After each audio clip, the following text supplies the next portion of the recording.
What if Deku joined Team JPDE? Chapter 64. Winds of Change. Sunday. Day 161. Up in the lab ship. I initiate. Secure channel with. Professor Helheim Seal said. Please don't answer, please don't answer, this was a bad Seal thought. Seal. Is this really you? Helheim asked. Father. I mean, Professor Helheim. Sir. Good afternoon, Seal said. And a good day to you. Well, this is a surprise.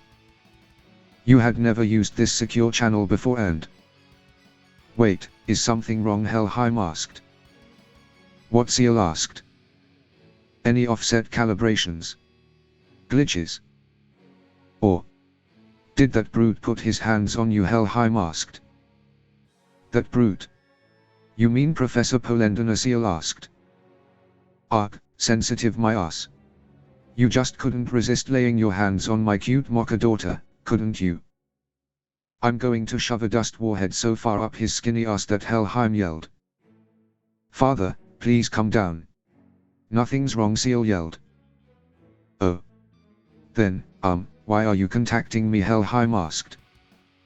I'm sorry, Father, There's nothing wrong, I just missed you, Seal said. Helheim sniffed. Father, are you crying? Seal asked. I'm sorry, but, I can't believe my cute little Seal actually missed her daddy. And you're so grown up, I almost... Excuse me, Helheim said. Father, This isn't really something worth crying over, Seal said. Of course it is. Seal, you're doing something outside of your directive or rules. This proves that your human side is just as the PENNY unit. I'm so proud of you, Helheim said. Oh, believe me, Father. This isn't the first thing I do that's outside the rules, Seal said. No, Helheim gasped. Yes, Seal said. You have to tell me everything. Also, please describe that ginger charlatan's reactions in detail. Including, if you please, his reaction to the new prototypes, Helheim said. New prototypes? Father Seal asked. Yeah, you know. The new... Oh, wait, damn time zones. Sorry sweetheart, you're right. It's still a bit early. Accounting for that, they should be deployed about, Helheim said. A new Atlesian ship had just arrived. Now. Can't wait till Ironwood tells him, Helheim said. Father, Spexif. What? What have you sent here? Seal asked. Meanwhile, on the balcony of Team JPDDE's room. So long as we counter his semblance, we don't have to worry about the boss. That's good, Jack said. Oh goods, I just realized, we are still carrying around a pieces of Titania's body, Evelyn said. Oh wow. We are, David said. Now that I really think about it, that's kind of macabre, isn't it? Penny said. Maybe. But they are just pieces of metal, really. It's like the rocks from the meteorite that landed in Vale, birthing David. Samples had to have been taken and studied, Deku said. I'm now feeling very violated right now, David said. Well, there's no use worrying about it now. Also, not like we can really help, Jack said. The team then saw the Atlesian ship arrive. Oh, wow. That's either very close or that's a big engine, David said. Wait a minute, that's an Atlas military dropship, Penny said. A dropship? Wait, isn't that used to transport soldier? Evelyn asked. Why would it be flying? Jack asked. It's not flying, it's actually landing in Beacon and I see more, heading to Vale, Penny said. I have a bad feeling about this, Deku said. Meanwhile in Vale, Amber, Janera, Peach and Titania watched as several ships landed in Vale. My Draco is cooler, Janera said. I think the problem here is less with the looks and more with the contents, Janera Titania said. Which is why my Draco contains lots and lots of electricity. Try and beat that, Janera said. We should probably go see, Amber said. Carefully. There's going to be a crowd, for sure, Peach said. Up in Ozpin's office. The transports have arrived. James has gone to Vale to introduce them to the citizens. I should probably go to the school landing and do the same for the students, Glinda said. If you'd please. Also, coming back, please summon Miss Ivory and Mr. Midoriya, Ozpin said. Of course. What should I tell them, Glinda said. That it's time for Miss Ivory to give an answer. And that crows, Ozpin said. I'm sorry, Ozpin, Glinda asked. It's been weeks. If she isn't willing to do it, time is of the essence to find another candidate, Ozpin said. That's not what Ozpin, Amber is healed. She's going to wake up, now. Glinda said. Ozpin remained silent, thinking back. I agree with you about the importance of secrecy, Ozpin. But don't you think it is unwise to not use everything at our disposal? To protect the innocent from this madness, Ironwood asked. To protect the innocent, Ozpin said. Ozpin then remembered his time with Janera. There are things about me that would paint me as not nice to many, yes. But I think you're mature enough to understand that. Sometimes, to do the right thing, you have to not be nice, Ozpin said. Yes. I understand that, Janera said. Back to the present. And we don't know from who. Or why. Remember who we're dealing with, Glinda. All that she's done, all that she's dared, how far she's gone, time and again. We're not the only ones changing and evolving. It takes her much longer, but it happens to her as well, Ozpin said. Ozpin. You're not, Glinda asked. A previously undiscovered way of stealing Maiden's powers. An attack that ends midway thanks to Crow, and now Amber is miraculously healed under our noses. Glinda. What if this was her plan from the very beginning? We were meant to save Amber halfway through, we were meant to bring her to Beacon instead of Sanctuary, Ozpin said. We only brought her to Beacon because she wouldn't have survived the trip back to Sanctuary, Glinda said. Then the timing and place of her attack become especially suspicious, don't they, Ozpin asked. Ozpin, Glinda said. The thought that Amber has now become worse than a liability. She could be a trap, a weapon, now. The only reason why anyone would ever want to heal her is to wake her up. That's not a risk I can take. Not in my school. Not in Vale, Ozpin said. Ozpin, you can't possibly be thinking, Glinda said. The plan will continue as before. We'll find a recipient for Amber's remaining powers. If not Miss Ivory, it shall be one of the students. It's tragic. But we can't take any chances, Ozpin said.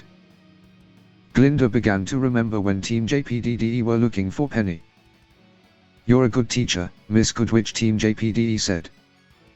Ozpin told Ironwood, didn't he, Deku asked. Yes, Glinda said. And you stood by and said nothing, didn't you?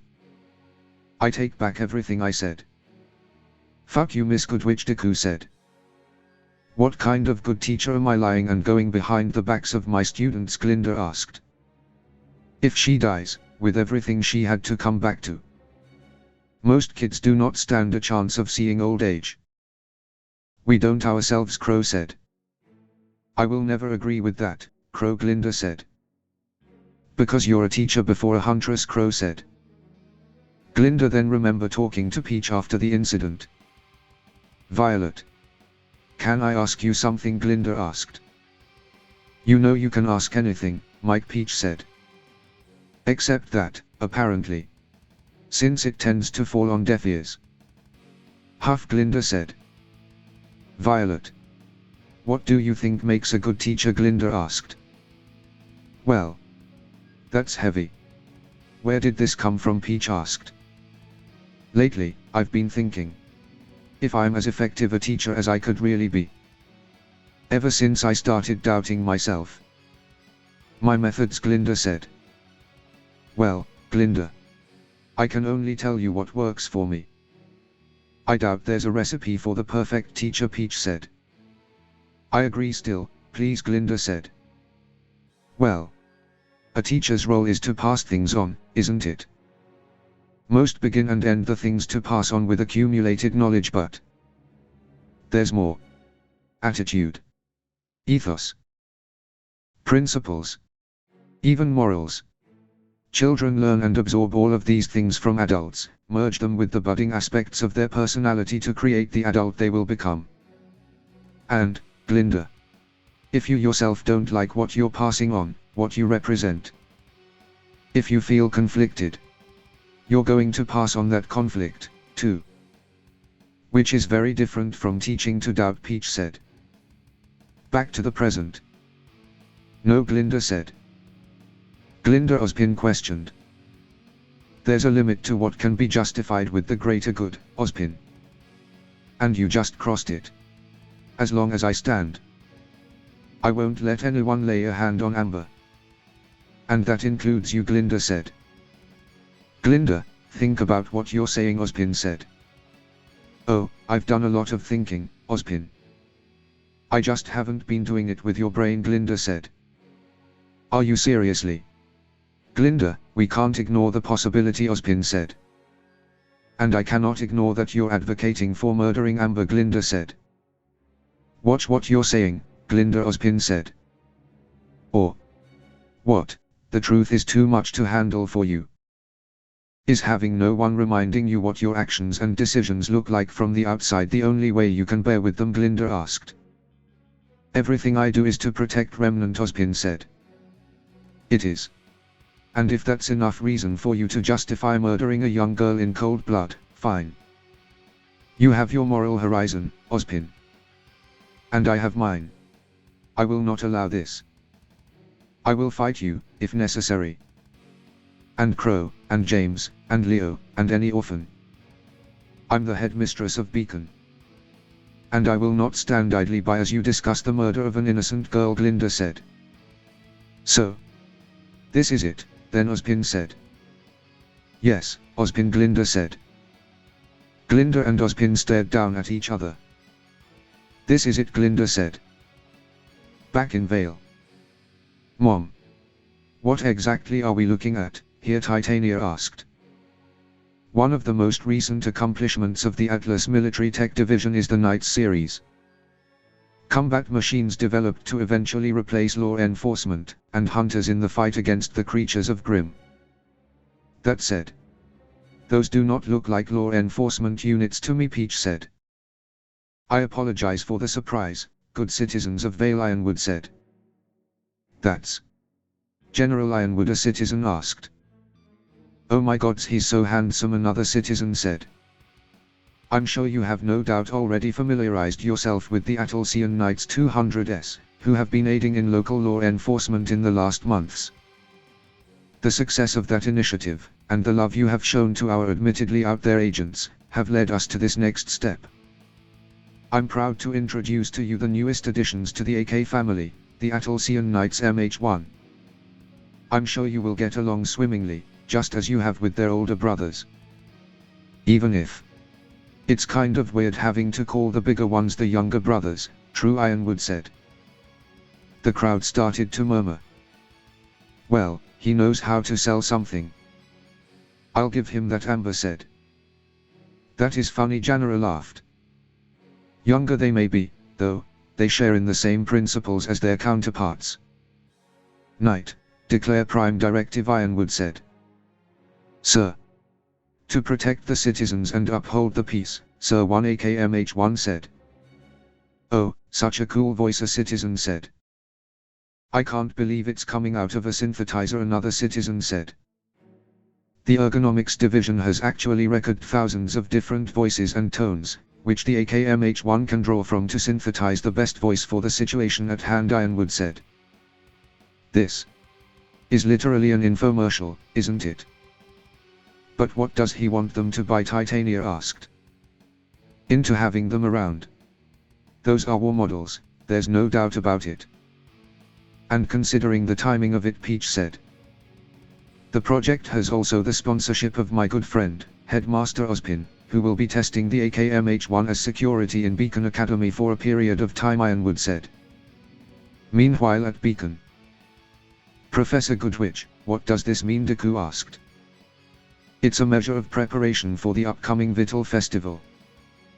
We expect a bigger influx of spectators this year than in other ones, and General Ironwood has offered to use the Atlesian Knights as security for the event. It's certainly better to make you aware of their presence earlier, wouldn't you agree? Glinda asked. Yeah, that makes sense, a student said. Well, that's how it is in Atlas as well. You get used to it pretty quick, no worries, Neon said. That is true, but I don't have any knowledge of these models, Penny said. The timing of this change is very suspicious, Jack thought. They will also help me enforce curfew.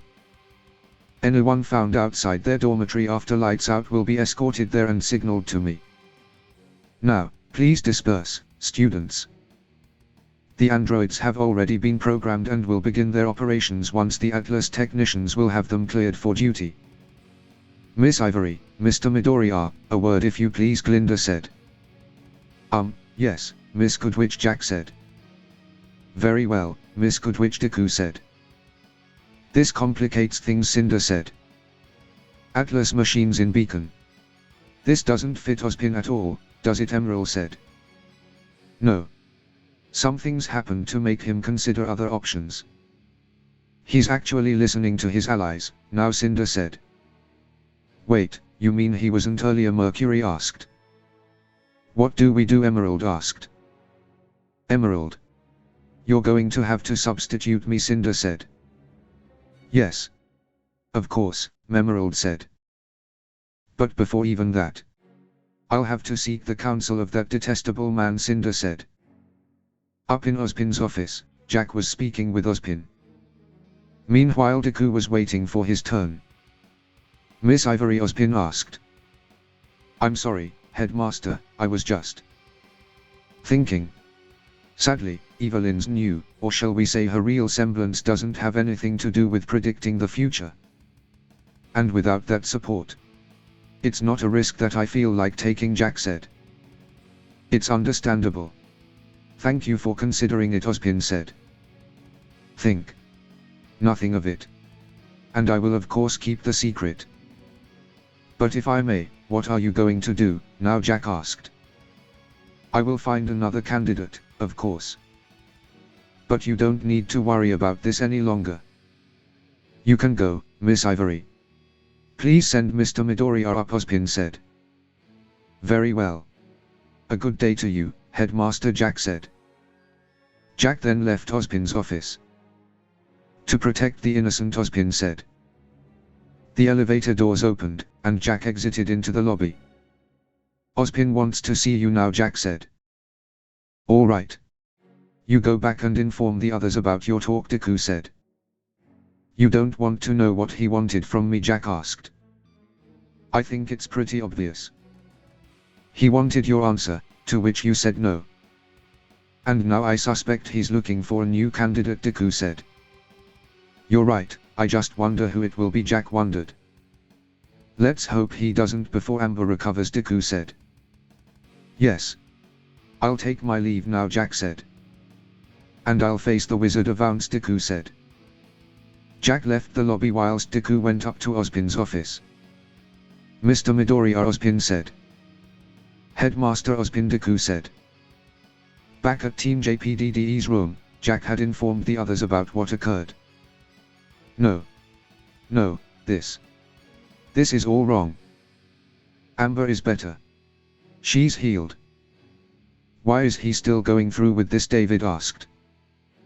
Because he doesn't know who or why, Jack said. That's hardly reason enough, David said. It very clearly is, David. Ozpin doesn't really trust anyone, remember. He hardly trusts himself, I believe. And with the kind of threat he's fighting, Evelyn said. We need to get Amber out of there, David said. Couldn't we just tell the headmaster what transpired, Penny asked. It wouldn't change the fact that he has no reason whatsoever to trust Bella. If he wouldn't have been okay with her laying her hands on Amber, he certainly wouldn't be now, Jack said. Not to mention this wouldn't just land us in hot water, but Titania, Professor Peach, Seal. No, David is right. We need to get Amber out of the vault, Evelyn said. We have an easy way in now, thanks to Amber herself. But that's not enough. Not only do we need to get her out of there, we need to get her away from Beacon and somewhere safe, Jack said. Ozpin didn't have a substitute candidate available yet, did he? That gives us some time, David said. You're right. We shouldn't lose heart yet. Although, I'm sure that any attempt will have us go through the AKMH1 units, Penny said. Yeah, I wanted to ask. You seriously have no information about these androids, Jack asked. Nary a trace in my database. I can assume as to some of their specs through my scans, but Penny said. First of all, they were created by my father, Professor Helheim, Seal said, entering the room. Seal. What are you doing here, David asked. First. To make sure you won't be doing anything stupid like turning yourself into Ozpin, Seal said. Of course no. That'd be illogical, Penny said. Second. I'm here to warn you about these new AK prototypes. My father, Seal said. Wait. You spoke with your father, Penny asked. Yes. What about it? It's my father, of course I'm going to talk to him, Seal said. Of course, Penny said. The others wondered what was behind that exchange. Anyway, as you could probably surmise from their appearance, these aren't law enforcement units. They are Protector-class prototypes, designed to patrol and guard in high-risk areas, Seal said. Oh. That's worrying, Penny said. What? Why is it worrying, David asked. Protector-class droids designed for high-risk areas. Well, the vernacular goes, they are designed to protect settlements and structures in the middle of grim country, Penny said. Each of those things could take an Alpha Beowulf on its own, couldn't it, Jack asked. Those are the projected parameters, yes. But there's more, Seal said. These units, the MH-1S. According to my father, his greatest accomplishment is in their sensory abilities. He claims they are able to detect any form of magic over great distances, and I don't just mean grim, Seal said. If Ironwood has such things at his disposal, why didn't Ozpin use them before? Considering, Evelyn asked. First of all, he didn't. This batch of prototypes was completed 1 week ago, Seal said. But how? I don't understand. What kind of experimental process, Penny asked. And second, such a mobilization of forces, no matter how they sell it, is bound to make at least some people nervous. Make them wonder what's happening, Jack said. And Ozpin's entire operation thrives on secrecy, Evelyn said. The general public probably wouldn't think very highly of murdering someone innocent in cold blood for the sake of safety, David said. Excuse me, Seal asked. You weren't here for the first part, Jack said. I see. Speaking of which, where is Ijuku, Seal said. Me and Ijuku were each called to Ozpin's office. After I left, he went up. I suspect he's still there talking to Ozpin, Jack said. Do you know what they are talking about, David asked. I have no idea, but it must be something important if he's, Jack said. The door to their room then opened and Deku walked in. Never mind, he's back. Speak the devil's name and he appears, Evelyn said. Deku then came out onto the balcony. Hey guys, sorry for coming back so late, Ozpin. Oh, hello Seal, what are you doing here, Deku asked. I came here to make sure you didn't do anything stupid and to inform you guys about the new AKMH-1S, Seal said. I see. Thanks for caring so much about us, Deku said. I didn't do it for you. I didn't to protect myself, Seal yelled, before sneezing. Deku and Penny smiled. Gods damn it, Seal said. Moving on. What were you and Ozpin talking about that kept you so long? Penny asked. We were discussing the Nomu and what was found in the expedition, Deku said. Nomu? Is that the Grim you fought in the Barito forest? Seal asked. Yes, Deku said. So what was found? David asked. Nothing, Deku said. A few hours earlier. Mr. Midoriya, Ozpin said. Headmaster Ozpin, Deku said. Look, I know we haven't seen eye to eye on much. But I'm sure you of all people would understand why I must find another candidate to transfer the maiden's powers to since Miss Ivory declined, Ozpin said. Jack declined, Deku asked. Don't play dumb with me. Your team is tightly woven together. It would surprise me if you haven't shared everything about yourselves with each other. But that's not what I want to talk to you about, Ozpin said. I figured. So what is it? Deku asked.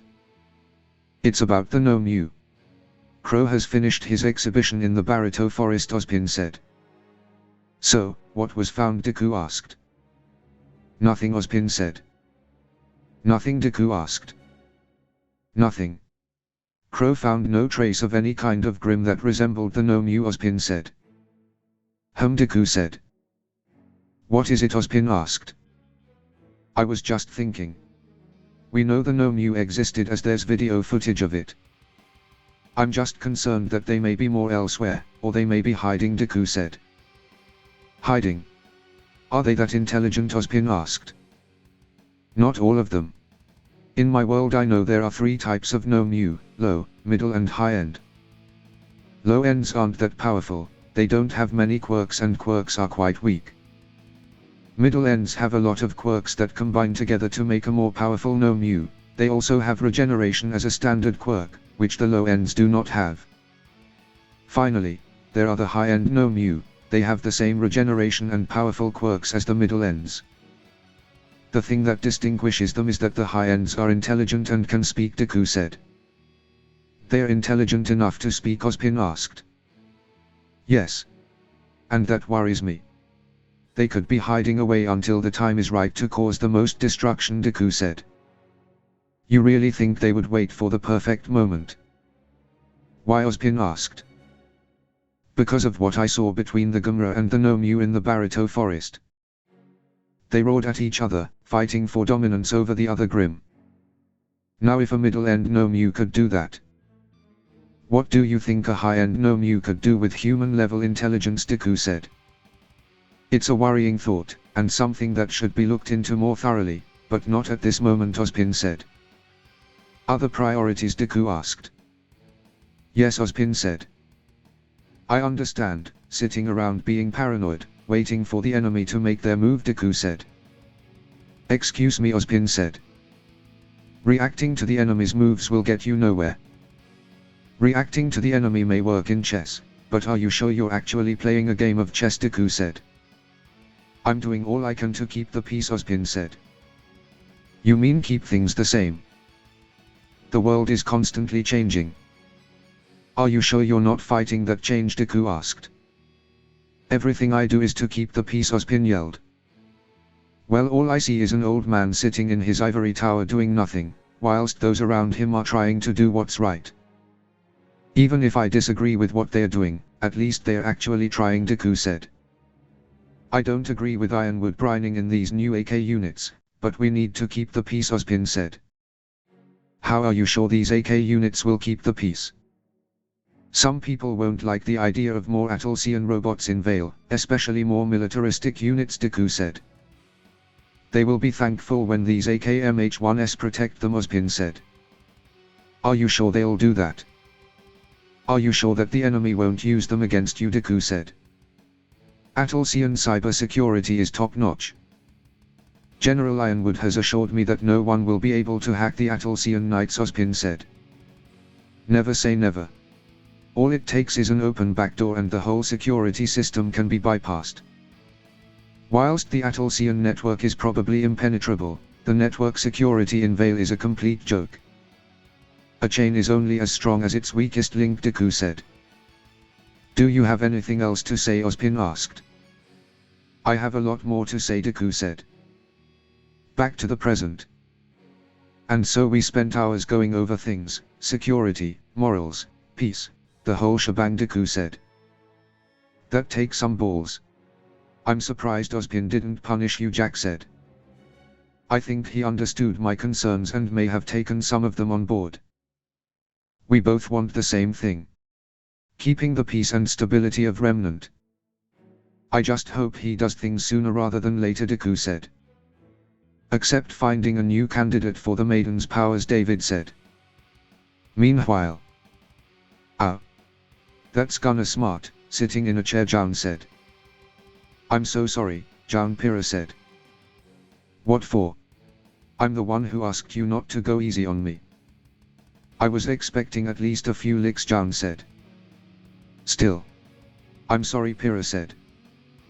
I know you are, but honestly, Pyrrha. You worry too much.